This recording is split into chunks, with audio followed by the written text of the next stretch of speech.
Cette semaine, sur Évangélique TV. Alors, pasteur, dites-nous un peu ce qui s'est passé après que vous ayez rencontré ces serviteurs de Dieu.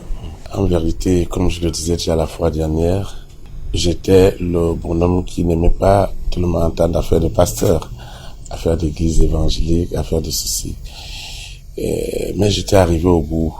J'étais arrivé au bout à cause de toutes les oppressions que je vivais. Je me suis dit, il faut que j'appelle un compatriote. J'étais étonné que toutes ces personnes me parlent de l'amour de Dieu. Et je me disais, mais ce bonhomme qui a fait autant de choses occultes, comment Dieu peut-il l'aimer? J'avais du mal à comprendre que Dieu aimait tout cela. Donc, il y a un qui me disait qu'en réalité, Dieu aimait le péché, mais il réalisait le péché. Évidemment, ils ont prié pour moi. Et quand ils ont prié pour moi, je n'avais pas donné ma vie au Seigneur. Je leur avais dit que j'avais une question. Et dans cette question, je présentais le cas de quelqu'un qui avait mon problème. Je leur ai dit, écoutez, j'ai un ami qui a eu des influences occultes, mais je voudrais savoir quelle thérapie on peut lui appliquer. Et ils m'ont dit qu'il avait besoin du vrai Jésus-Christ de Nazareth. J'ai dit, mais y a-t-il un faux? Ils m'ont dit oui, qu'il y avait un faux. Et l'un des pasteurs a pris ma grosse croix, mon chapelet qui était au cou, et il le secouait en me faisant croire que ce Jésus-là ne pouvait pas m'aider. Ensuite, quand je leur ai posé la question que j'avais un ami qui avait fait ces choses, ils m'ont dit, est-ce qu'ils pouvaient rencontrer cet ami? Je leur ai dit, c'est pas évident. Ils m'ont dit que les jours de cet homme étaient comptés. Et quand ils ont dit que les jours de cet homme étaient comptés, il y a la trouille, il y a la peur qui est rentrée en moi.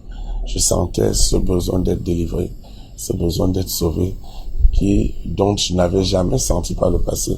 Néanmoins, je suis rentré chez moi. Alors les troubles ont commencé. Je ne dormais pas la nuit.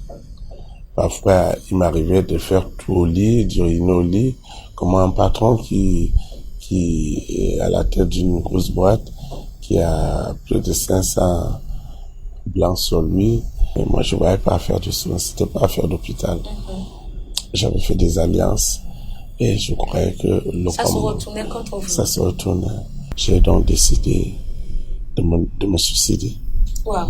Alors, ma fiancée est venue me rendre visite, donc j'ai dissimulé des achats au supermarché pour qu'elle parte. Elle ne voulait pas y aller. D'ailleurs, je lui ai dit non, il faut que tu ailles.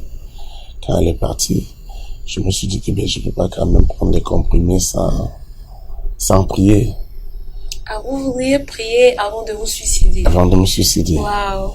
Alors, le premier réflexe, naturellement, c'est de prendre mon chapelet. Mais ça ne passait pas. J'avais besoin d'une intervention.